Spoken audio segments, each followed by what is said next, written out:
Alright, today's lesson I'm going to show you. So we're going to make some ribs, and I'm going to make some rib sauce.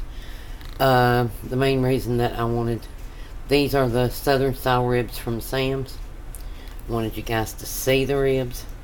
I wanted you to see how I make the sauce, because if I give you the recipe for the sauce, you're never going to make it, because you're going to go, yeah. So I want you to see it as I make it.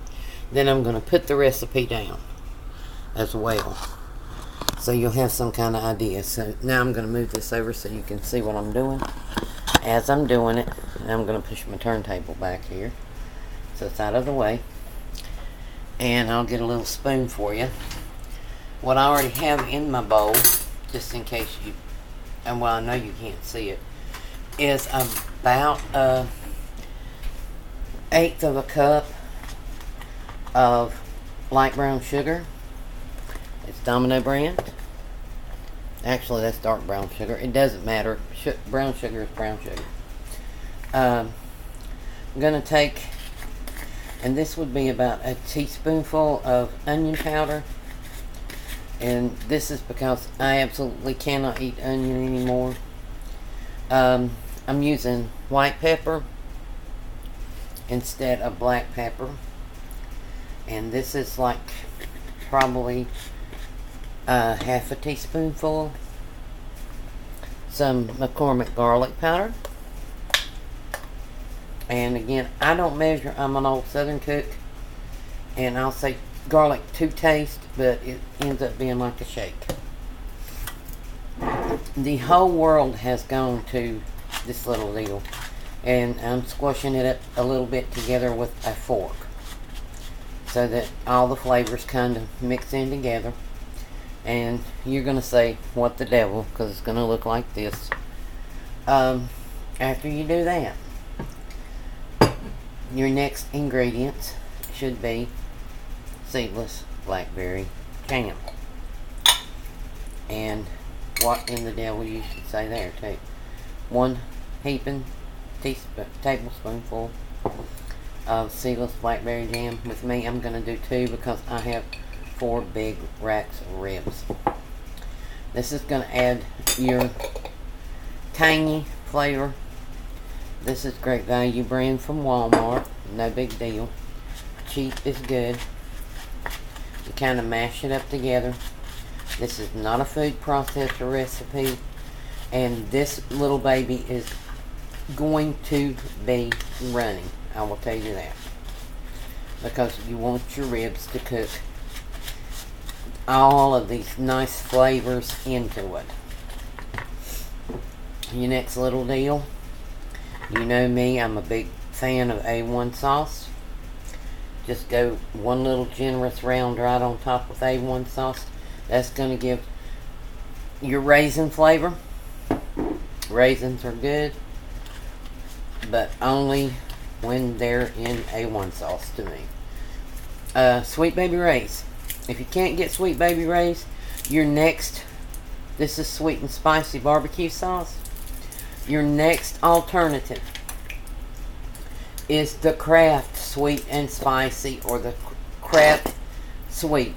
You go 1, 2, really, really nice, generous, 3 squirts. And like I said, again, I'm making 4 racks for 5 to feed 5 people. This would probably feed 10. Easy. I'm not grilling, I'm baking. If I were grilling, I would not make the sauce so runny. Then we have a nice, well, this is a 25-ounce can. I would not use the whole, I'm not using the whole can. Go get like a 12-ounce can and use 6 ounces of a can of cheap beer. But this is what I had at the house, Bud Light. That's what I'm using. About 6 ounces of beer. And why do you use beer? I'm going to feed it to kids, you say. Okay, I'm going to tell you why you're going to use beer. You're going to use beer because, for one thing, when you cook this, all the alcohol's going to go out of it. For another thing, it's going to tenderize your meat and leave it where it is going to melt in your mouth. And for another thing, the flavor just jumps out at you. All these nice little flavors that I just threw into this mess is going to totally just pop and fly out at you like nobody's business. Beat it up real good, and the reason why I said beat it up real good is this raspberry stuff is going to leave like little blobs anyway. And it's going to melt when it gets hot and run down. And you're going to end up with a sweet and sour sauce that is going to make your eyeballs pop out of your head and make you smack your mama. And that's your cooking with magic for the day. And what you need to do with this, I'm going to show it to you. It's right over the top. It's beautiful. It's gorgeous.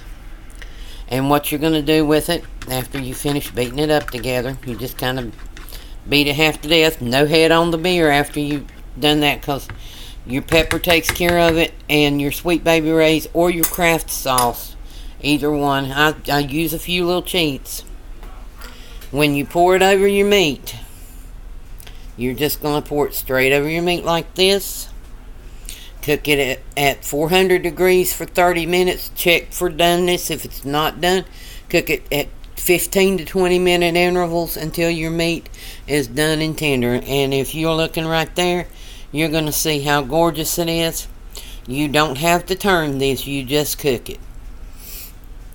And if you want to save a little bit for a second topping, you just take and drizzle, drizzle, drizzle, drizzle, drizzle, drizzle until you get it gorgeous. And when you're done, and enjoy.